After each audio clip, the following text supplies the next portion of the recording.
Looking at the myofilaments next, so we've described our muscle fiber or our cell, and now we're going to look at the contractile proteins within those muscle fibers.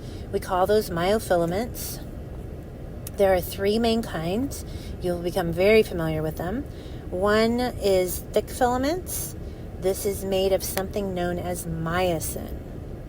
There's thin filaments. These are actually composed of three different protein types. We'll talk about those in a minute. And then finally, we have elastic filaments. Elastic filaments are made up of a protein called titin, which is a springy protein. And you can see it here in the image. It gives some elasticity to our contractile setup here, our contractile units. So we're going to talk about each myofilament in turn. The first myofilament is thick filament, and it's made up of something called myosin. We just call this myofilament myosin. This is a motor protein, meaning it causes movement. It is composed of 2 heavy chains and 4 adjacent light chains. It has a binding site for actin, which is going to be that thin filament. So it binds to actin, and it has a binding site for ATP. It looks like a golf club, if you can see that here in this image. We've got these heads at the end. They're kind of like globular heads, and the 2 chains intertwined to make the tail. This is what each myosin filament looks like. Many of these double-stranded myosin filaments are put together to make the overall large, thick filament. There's heads angled in one direction, and then on the other half of the myosin filament, the heads are angled in the opposite direction.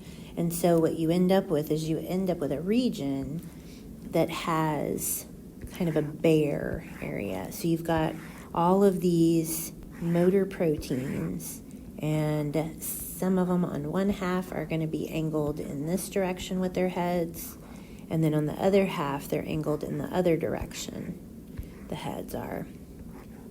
And they're all throughout, as you see here. So there's some here and then down here. But then you have this bare region in the middle. So that's what the myosin filament looks like. The thin filament is also known as actin. And actin has 3 protein types that it's composed of. We have first the fibrous actin. We sometimes just refer to as F-actin. This is 2 strands of globular actin, and globular just refers to the shape. So it's got these globules, if you will, here in red, which are like little balls, and they're called G-actin subunits. So all of these G-actin strung together make the fibrous actin. And each one of these G-actin have an active site on them. And this is the active site that myosin can bind to. So what are the 2 other protein types? Another protein type on actin filament is tropomyosin. And you can see it here. It's drawn like a string that covers all of the G-actin. Essentially, the tropomyosin covers these F-actin sites. So it blocks 6 or 7 of those F-actin sites on the G-actin subunits. This is how we have control over when those myosin heads on the myosin filament can attach or bind to these actin sites. Is by having tropomyosin cover them up.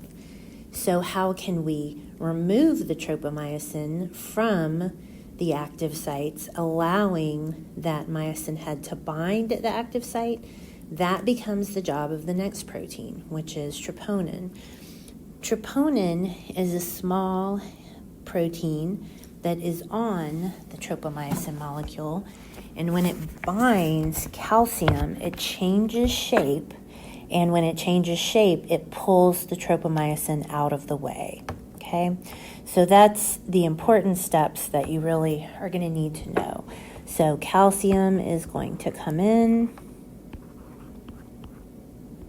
bind the troponin will move, thereby pulling the tropomyosin out of the way and exposing the F-active sites. The tropomyosin and troponin, therefore, act as regulatory proteins. Again, they're controlling when the myosin heads can bind to the active sites. So they're going to act like a switch. The story is going to build, and what happens is you're going to get a release of calcium from the sarcoplasm. If you remember, we are into the sarcoplasm. If you remember, we talked about the sarcoplasmic reticulum, which is the type of endoplasmic reticulum of a myofiber, contains or stores calcium. And so when it is triggered to release that calcium, the sarcoplasm fills with calcium. The calcium comes over and binds the troponin. The troponin is going to, again, change shape and move the tropomyosin off of the active site. And then now the myosin heads can bind. And we will repeat this scenario over and over again because it's very important that you understand this process. Here is what they look like together, those thin and thick filaments. They have an overlap, so when you look at them together, we've got the thin filaments or the actin on each of the ends, and then we have these thick myosin filaments in between. And again, the heads are only on either end of the filaments, and that's because this is where they're going to bind. The actin filaments don't go all the way in here. They're not there in the bare zone. And that's because when you get that movement of tropomyosin so that the actin sites are available and the myosin heads bind, then they're going to flop forward, pulling these actin filaments toward each other. So you actually need some space here in order for them to get closer together. So we have a slight overlap, but it's not fully overlapped between these two filaments. And these two then together are considered contractile proteins because they're going to work together to contract the muscle.